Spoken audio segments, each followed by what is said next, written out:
ইন্না নাহনু নাযালনা যিকরা ওয়া ইন্না লাহু লাহাফিজুন।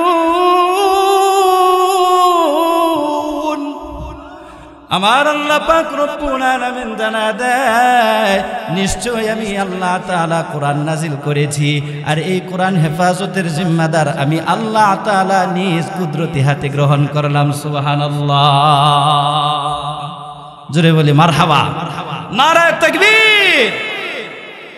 আমাদের প্রধান মেহমান আন্তর্জাতিক খ্যাতি সম্পন্ন মুফাসসিরে কোরআন আরিফ বিন হাবিব সাহেব আমাদের মাঝে উপস্থিত হয়েছেন, বলি আলহামদুলিল্লাহ। হযরত এখনই বয়ান শুরু করবেন, আমি আর কথা দীর্ঘায়িত করব না, যদি সময় সুযোগ হয় ইনশাআল্লাহ করব। তো হযরতের জন্য আমরা দোয়া করব, আল্লাহ তাআলা হযরতের হায়াতের মধ্যে।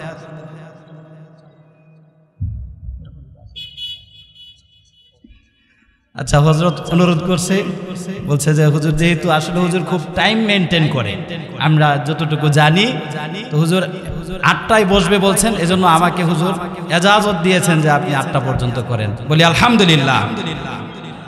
মুসলমান ইমানদার আল্লাহর গোলাম, কোরআন হেফাজতের জিম্মাদার আমার আল্লাহ। আল্লাহ পাক রব্বুল আলামিন বলেন, এরে দুনিয়ার মানুষ, যারা আমার জিকির থেকে গাফেল হয়ে যায়, অর্থাৎ যারা কোরআনের বিধান থেকে গাফেল হয়ে যাবে, যারা নামাজ থেকে দূরে সরে যাবে, যারা আল্লাহর জিকরুল্লাহ থেকে দূরে সরে যাবে, আমার আল্লাহ পাক রব্বুল আলামিন জানায়া দেয়, তাদের জীবনটাকে আমি আল্লাহ তাআলা সংকীর্ণ বানায়া দিব। নাউযুবিল্লাহ। আমি আপনাদের সামনে পবিত্র কালামুল্লাহ শরীফ থেকে সূরাত তাহা থেকে একখানা আয়াতে কারিমা তেলাওয়াত করেছি।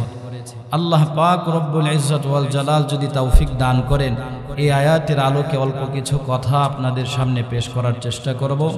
আল্লাহ তাআলা বক্তা শ্রোতা উভয়কে এখান থেকে শিক্ষা গ্রহণ করে আমল করে নিজের জীবনে বাস্তবায়ন করার তৌফিক দান করুন, আমিন। মুহতারাম হাজিরিন, সর্বপ্রথম আপনাদের সামনে একখানা প্রশ্ন রাখতে চাই। এই পৃথিবীতে এমন কোনো বাবা আছে যে বাবা তার সন্তানকে একটি আবদ্ধ ঘরের ভিতরে প্রবেশ করিয়ে চতুর্দিক থেকে দরজা জানালা বন্ধ করে দিবে, আর সেই দরজার রুমের ভিতরে একখানা অজগর সাপ ছেড়ে দিবে? এমন কোনো পাষণ্ড পিতা কি এই জমিনে আছে? কিন্তু দেখেন, যেই পিতা তার সন্তানের জন্য নিজের জীবন পর্যন্ত বিসর্জন দেয়, এমন পিতা তার সন্তানের জন্য এত বড় সর্বনাশের কাজ করতে পারে না। আল্লাহ তাআলা আমাদেরকে ভালোবাসেন কি বাসেন না? কম না বেশি? এত বেশি যে এটা বলে শেষ করা যাবে না। তো আল্লাহ তাআলা আমাদেরকে ভালোবাসেন, মোহাব্বত করেন, এত দয়া করেন, কিন্তু দেখা যায় পরিস্থিতি একটু অন্যরকম। আল্লাহ তাআলা আমাদেরকে দুনিয়া নামক এমন একটি আবদ্ধ ঘরের ভিতরে ছেড়ে দিয়েছেন, আর এই আবদ্ধ ঘরের ভিতরে ছেড়ে দেওয়ার পর আমাদের পিছনে ইবলিস নামক একটা সাপ আমাদের পিছনে লেলিয়ে দিয়েছেন। কথা কোন ঠিক কিনা? তো আল্লাহ তাআলা যদি আমাদেরকে ভালোবাসে থাকেন, তাহলে কিভাবে পারলেন তার আদরের মোহাম্মদের ভালোবাসার বান্দাদের পিছনে ইবলিসের মতো এমন একটা ভয়ঙ্কর সাপকে তাদের পিছনে লেলিয়ে দিতে? প্রশ্ন জাগে কি জাগে না? ইনশাআল্লাহ আলোচনার শেষে এই প্রশ্নের উত্তরটা আপনাদেরকে আমি দিয়ে তারপর বিদায় হব। আমি আপনাদের সামনে কোরআনুল কারীমের একখানা আয়াতে কারিমা তেলাওয়াত করেছি। আল্লাহ তাআলা বলেন, ওমান আ'রাদা আন যিকরি ফাইন্না লাহু মাঈশাতান দানকা ওয়া নাহশুরুহু ইয়াওমাল কিয়ামাতি আ'মা। আল্লাহ পাক রব্বুল আলামিন জানায় দেয়, যারা আমার জিকির থেকে গাফিল হয়ে যায়, যারা আমার স্মরণ থেকে দূরে সরে যায়, নিজের মন মতো চলে, আমার হুকুম অমান্য করে, আমি আল্লাহ পাক রব্বুল আলামিন ওই সকল বান্দা বান্দীদের জীবনটাকে সংকীর্ণ করে দিব। নাউযুবিল্লাহ। যারা আল্লাহর স্মরণ এর থেকে দূরে সরে যাবে, আল্লাহ বলেন তাদের জীবন আমি সংকীর্ণ করে দিব। এই আয়াতে কারিমার ভিতরে আল্লাহ পাক রব্বুল আলামিন বলেন, জিকির থেকে যারা গাফিল হবে। জিকির শব্দের কতগুলো অর্থ রয়েছে, জিকির দ্বারা উদ্দেশ্য কি? মুফাসসিরিনে কিরাম জানায় দেন, জিকির শব্দের অনেকগুলো অর্থ পাওয়া যায়, তবে পবিত্র কালামুল্লাহ শরীফের ভিতরে আমার আল্লাহ পাক রব্বুল আলামিন প্রধানত তিনটা অর্থ এনেছেন। মুফাসসিরিনে কেরাম বলেন জিকির দ্বারা সর্বপ্রথম উদ্দেশ্য হলো আল্লাহ তাআলার স্মরণ। জুড়ে বলেন কি? আল্লাহ পাক রব্বুল আলামিন সূরাতুল বাকারার ভিতরে ইরশাদ করেন ফাযকুরুনি আযকুরকুম ওয়াশকুরুনি ওয়ালা তাকফুরুন। আমার আল্লাহ পাক রব্বুল আলামিন জানায় দেয়, রে দুনিয়ার মানুষ, তোমরা আমি আল্লাহ তাআলাকে স্মরণ করো, আমি আল্লাহ তাআলাও তোমাদেরকে স্মরণ করব। তোমরা আমি আল্লাহ তাআলার শুকরিয়া আদায় করো, ও কৃতজ্ঞ হয়ো না। সুবহানাল্লাহ। আল্লাহকে স্মরণ করলে আল্লাহ আমাদেরকে স্মরণ করার কথা ঘোষণা করেছেন। আল্লাহ তাআলা আমাদেরকে কিভাবে স্মরণ করে? মায়ার নবী হাদিসে পাকের মধ্যে জানায়া দেয় যে সকল বান্দা বান্দিরা কোরআনের মজলিসের ভিতরে আল্লাহকে স্মরণ করি, আমার আল্লাহ পাক রব্বুল আলামিন ওই সকল বান্দা বান্দিগুলোকে ফেরেশতাদের মজলিসে স্মরণ করেন। সুবহানাল্লাহ। মুসলমান ভাইরা রে আমার, জিকির দ্বারা উদ্দেশ্য হলো নামাজ। জিকির শব্দের আরো একটি অর্থ পাওয়া যায়। আমার আল্লাহ পাক রব্বুল আলামিন সূরাতুল জুমার ভিতরে জানায়া দেয়, ইয়া আইয়ুহাল্লাযীনা আমানু ইযা নুদিয়া লিস-সালাহ মিন ইয়াউমিল জুমআতি ফাসআউ ইলা যিকরিল্লাহি ওয়া যারুল বাই'। ذلكم خير لكم إن كنتم تعلمون।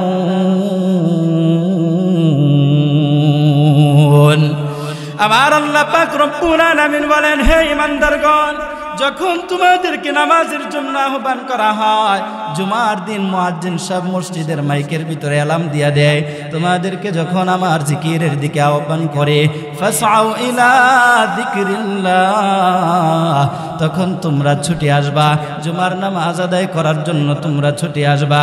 আমার আল্লাহ পাক রব্বুল আলামিন এখানে জিকির দ্বারা উদ্দেশ্য করেছেন নামাজ। সুবহানাল্লাহ। 3 নাম্বার মুফাসসিরিনে কেরাম বলেন জিকির দ্বারা উদ্দেশ্য হলো আল কোরআন। জুড়ে বলেন কি? কথা কয় না।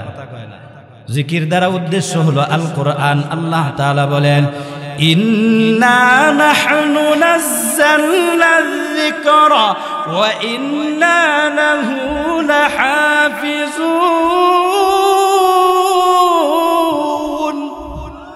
আমার আল্লাহ পাক রব্বুল আলামিন জানা দেয়, নিশ্চয় আমি আল্লাহ তাআলা কোরআন নাজিল করেছি, আর এই কোরআন হেফাজতের জিম্মাদার আমি আল্লাহ তাআলা নিজ কুদরতি হাতে গ্রহণ করলাম। সুবহানাল্লাহ। জোরে বলি মারহাবা, নারায়ে তাকবীর। আমাদের প্রধান মেহমান, আন্তর্জাতিক খ্যাতি সম্পন্ন মুফাসসিরে কোরআন আরিফ বিন হাবিব সাহেব আমাদের মাঝে উপস্থিত হয়েছেন। বলি আলহামদুলিল্লাহ। হযরত এখনই বয়ান শুরু করবেন, আমি আর কথা দীর্ঘায়িত করব না, যদি সময় সুযোগ হয় ইনশাআল্লাহ করব। তো হযরতের জন্য আমরা দোয়া করব, আল্লাহ তাআলা হযরতের হায়াতের মধ্যে।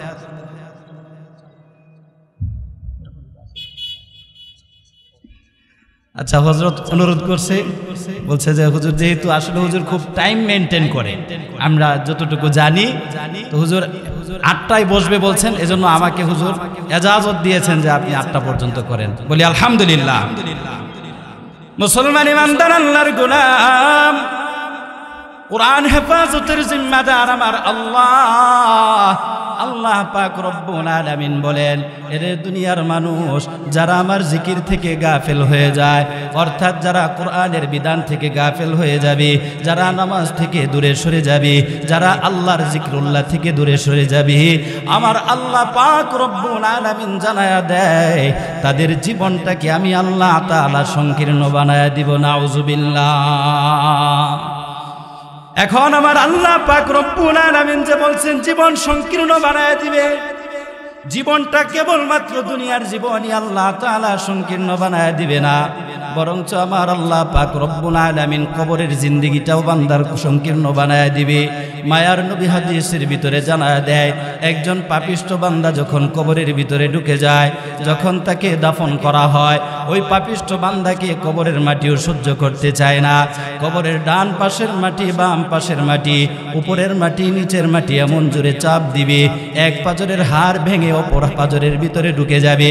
শুধু তাই নয়, মায়ার নবী জানায়া দেয় 99টা বিষধর ভয়ঙ্কর সাপ ওই পাপিষ্ঠ বান্দার কবরের ভিতরে ছেড়ে দিবে। নাউজুবিল্লাহ।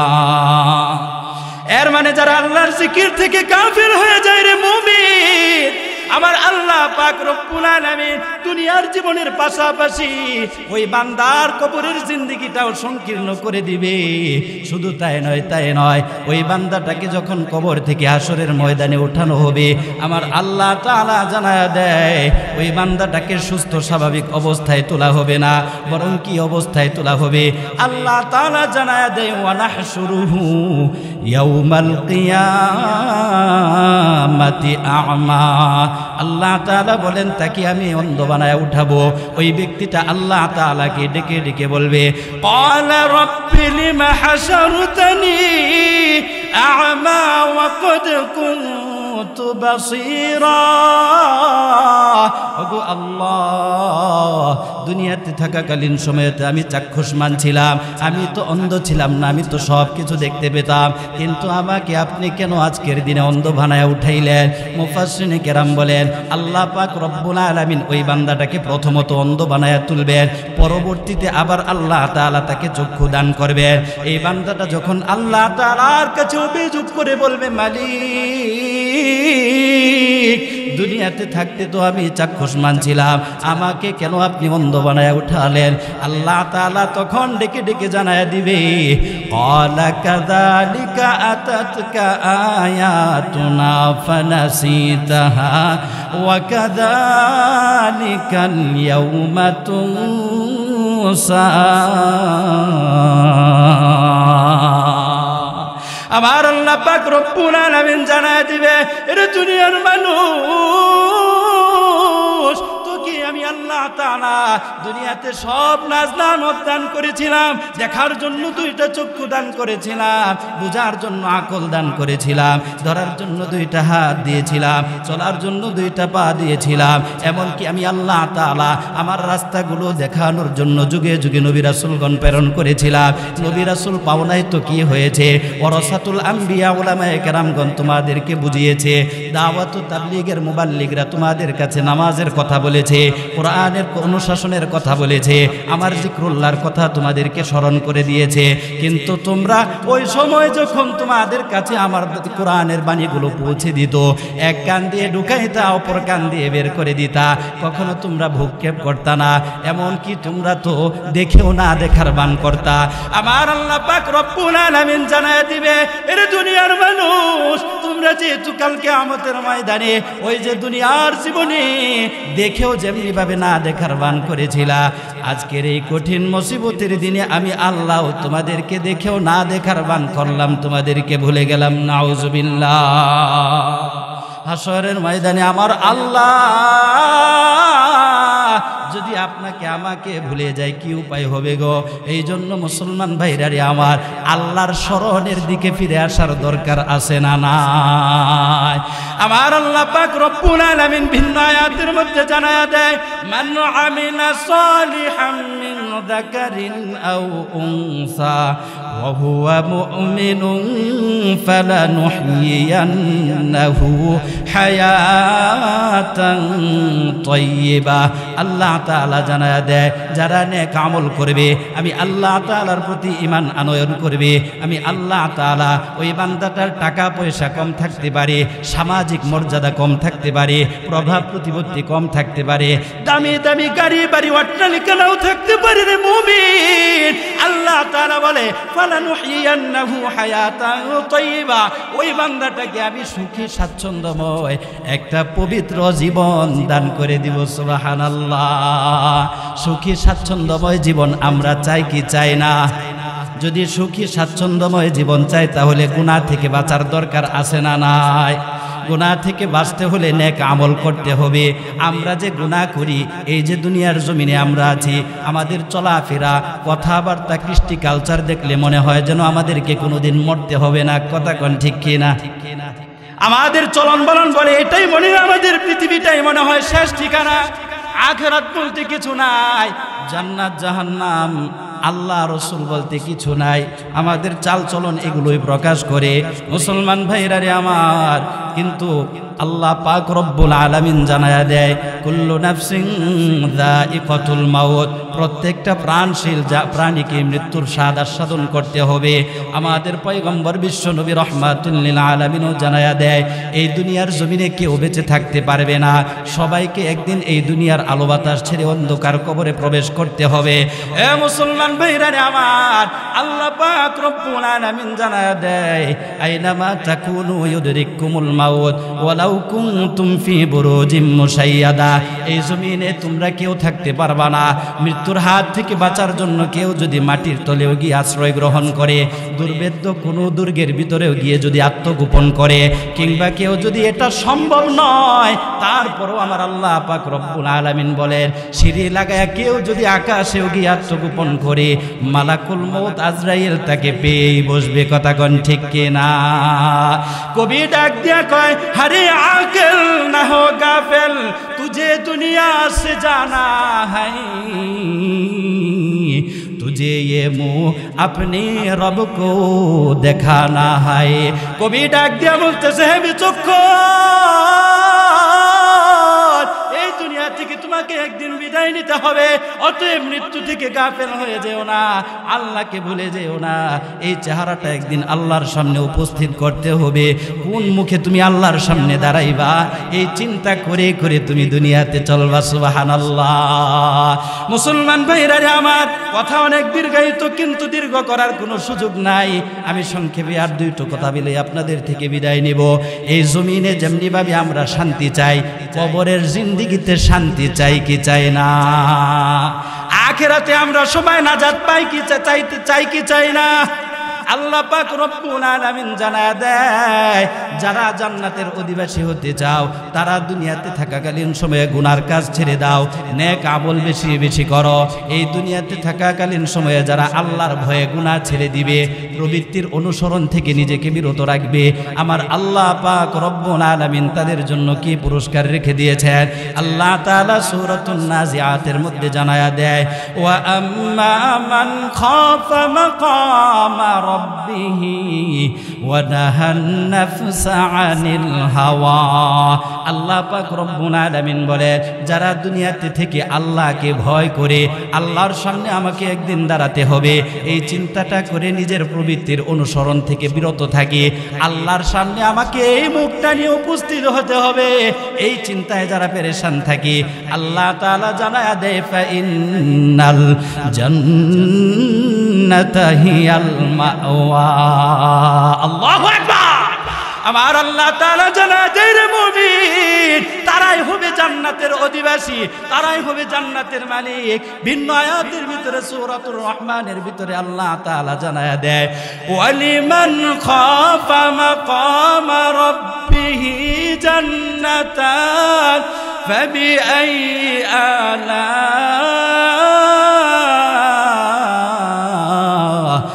রাব্বিকুমা তুকাযযিবান। আমার আল্লাহ পাক রব্বুল আলামিন জানায়া দেয় যারা এই দুনিয়াতে থেকে থেকে আল্লাহর সামনে দাঁড়ানোকে ভয় করে গুনাহ ছেড়ে দিবে, নিজের প্রবৃত্তির অনুসরণ করবে না, আমার আল্লাহ পাক রব্বুল আলামিন ওই সকল বান্দা বান্দীগুলোকে দুইটা জান্নাতের মালিক বানায়া দিবেন। সুবহানাল্লাহ। এই জন্য মুহতারাম হাজিরিন, আমরা যদি দুনিয়া আখিরাতে সব জায়গায় আল্লাহ প্রদত্ত সুখ শান্তি চাই, তাহলে সর্বপ্রথম আমাদেরকে গুনাহ ছেড়ে দিতে হবে। কথা কোন ঠিক কিনা? আজকে সারা পৃথিবীতে অশান্তির আগুন দাবানল দাউ দাউ করে জ্বলতেছে, কোথাও কোনো শান্তি নাই, সমাজে শান্তি নাই, পরিবারে শান্তি নাই, ব্যক্তি জীবনে শান্তি নাই, সব জায়গায় অশান্তি। মুহাক্কিক উলামায়ে কেরামগণ বলেন এই অশান্তির মূলে রয়েছে মানুষের গুনাহ। কথা কোন ঠিক কিনা? আমাদের ব্যক্তি জীবনে, পারিবারিক জীবনে, সামাজিক জীবনে এত পরিমাণ গুনাহ বেড়েছে, আল্লাহ তাআলা আমাদের উপর রাগান্বিত হয়ে আমাদের উপর থেকে তার রহমতের শান্তির চাদর তুলে নিয়েছেন। এই জন্য আমরা সব জায়গায় পদে পদে কেবলমাত্র অশান্তির দাবানলে জ্বলতেছি। কথা কোন ঠিক কিনা? এই জন্য আমাদেরকে গুনাহ ছাড়ার দরকার আছে না নাই? আল্লাহ তাআলা আমাদের সকলকে তৌফিক দান করুন। ওমা আলাইনা ইল্লাল বালাগ। আসসালামু আলাইকুম ওয়া রাহমাতুল্লাহি ওয়া বারাকাতুহু।